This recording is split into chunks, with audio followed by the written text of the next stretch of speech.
It's really a great club. I'd say to anyone to get involved because it's just so enjoyable.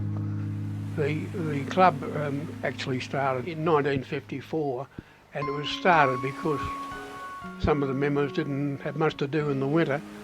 It was successful almost from the very word go.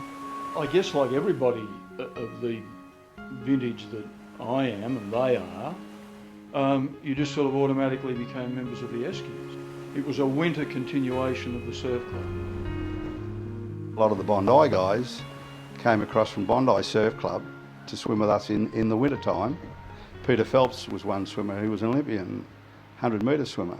Terry Buck swam in it. The water polo, Australian water polo team, most of them finished up swimming in it because they wanted to compete during the winter time and swim.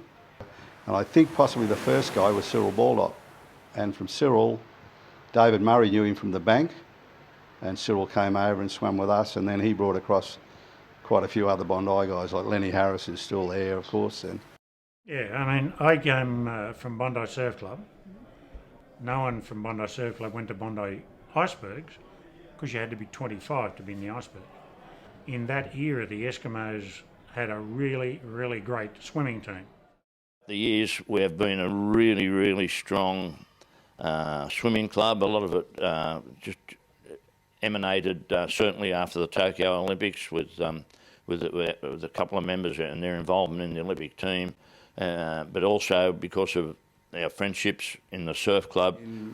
In the days when we were the top club, was that the top people wanted to come and swim with that club. If you've got the top people, the top competitors, then their mates will come and join that club. Peter Gleeson, he was always in the teams, wonderful swimmer, and we were dominant right through that era. It was a social club. It was just to have a bit of fun and swim, except for the championships and our club championships and also the external championships. After the Tokyo Olympics in 1964, Terry Buck was an Olympic medley finalist, and Peter Phelps went to, he was a 100 freestyler. He joined the surf club and the Eskimos when he came back. The Blue Ribbon event, the big relay, Clovelly won it for 13 years in a row, and first career made a lot of money. Apart from our swimming ability, the Eskimos' legendary hospitality, as we move into the year 2014, everyone loves Sunday morning up there. But the social side on those visiting days were what we used to call musical mornings or pound days. You had all you could eat and drink for the day and some entertainment. Memorable moments was when the North Sydney Anzac Memorial Club, known as the North Sydney Brass Monkeys, used to visit us. They produced this stainless steel bedpan, and it had a tray underneath it as well, and it held 8 jugs of beer. And they said to us, we want you to pick your best drinkers, a team of 4. And so they got up first, and they had a standard team of 4. These 4 blokes used to do it wherever they went. And this is this is 8 jugs of beer. Think about it, 3 guys drank 8 jugs of beer. Characters that helped build it were certainly Perscalera and Eric O'Farrell. They were significant because of their financial help, their capacity to attract people as well. The memories of Norm Rogers. Norm was one of those tall, strong men who walked into a room, commanded the presence of everybody, and took over the management of the surf club, and from then we just thrived. One of those people, you strike them occasionally in life. When they walk into the room seems to lighten up. My first year of presidency, there was a bit of controversy with some of the other clubs. The club decided our policy that women should be able to swim in the clubs. Because there weren't ladies in the club then, I organised a ladies' night, and so it was our way of showing our appreciation. It was totally a man's club. One of the statements I remember was, I come down here to get rid of my missus, not to swim with her. We had a young woman whose name I've forgotten, who swam one year But she was allowed to swim by invitation. That was the first sort of crack in the wall. In 1990, I came from the surf club. I just did my bronze, and then I did it with a girl called Susie, and she said, well, now we join the Eskies. So I said, well, okay, let's go and join the Eskies. Anyway, after the first swim, the first day, I mean, I was hooked. Like Sid Dornay and Bob, and they're all very welcoming to us. So they said, yeah, sure, you can join. And but then when it came to championship days and things like that, we had to swim with the men. There was no segregation. But we gave them a good run anyway. We were one of the first ones, if not the first, I think, to have women join the winter swimming. And then of course we had Lynn, who was probably the first woman president. I wasn't sure how it was going to go, but when the women came in, I thought, well, this ain't a bad thing after all. So I think it's made this club stronger, if anything, and it's only going to keep getting stronger. Very similar time to the women first coming in, and which was a great thing, and the Eskimos were obviously instrumental in making that happen. It's been great. I don't think there was any particular problems in doing it. It was just a fantastic thing to have done, and you can see, as we're all members now, just how everyone loves it. It's become a family day now. You don't have to be a good swimmer. The handicap system is a wonderful system.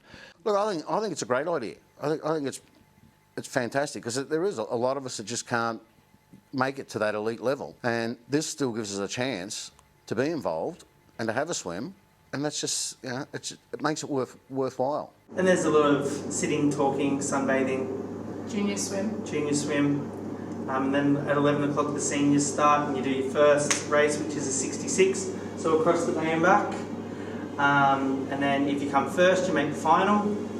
If you come second, you make a race that's called the Champagne Stakes. Yeah. Why don't you tell us about the Champagne Stakes? The Champagne Stakes is like a heat that everybody swims for a bottle of champagne, and the winner gets the champagne from last week, and the loser buys it for the person next week. And the point of the champagne is to be absolutely awful, like undrinkable. Pretty funny when people are trying to avoid coming second, so you'll see them as they're swimming, they'll start looking up and around to make sure they're not going to come second, so people prefer to come third or first to try and avoid getting the Champagne Stakes. So there's nothing good about the Champagne Stakes. It's a club which breeds paranoia. Success is rewarded with backstabbing, and anyone who succeeds in achieving, they're always accused of being overly friendly, handicapped. There's a lady who comes down here, Wendy Pepper, and there's always stories and jokes about her. She's always the butt of every joke, and she gets fined, and she might as well just bring down $20 and put it straight in the fine bucket. The motto of the fine sometimes is never let the truth get in the way of a good story. So sometimes you're like, I didn't do that. Yeah. But anyway, you still have to chuck your $2 in. Yeah. The spirit and friendship, the universal feeling amongst mothers, fathers and children. It's very family-wise. Well, the Eskimos to me is like a big family. You sort of get introduced into it when you're young, and that's the way it is. For me, it's probably like a family thing, so I don't always choose to come, but like forced to come sometimes. I probably keep coming because my dad's here. I love everyone else coming down for similar sorts of reasons, and I think that helps everyone bond because there's a friendship that's the most important part of the club. And then our dad's a member as well, so I spend a bit of time with Dad, which is always good. It's a good hangout with you. Good bounce back. That's right, for the Sunday morning after the Saturday nights. The making of the green shit, that's been passed down to us from little Billy. I think it's always been a nice club to come down to. The love of the camaraderie, and I think that's why we've been a success.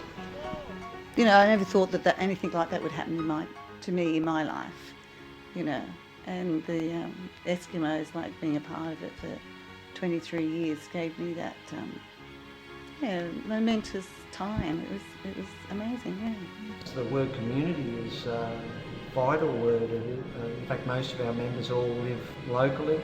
it's a diverse group of people, but what this club does is it just brings people together for 2 hours of the week, and even though they're all very different, for those 2 hours they're all very much the same.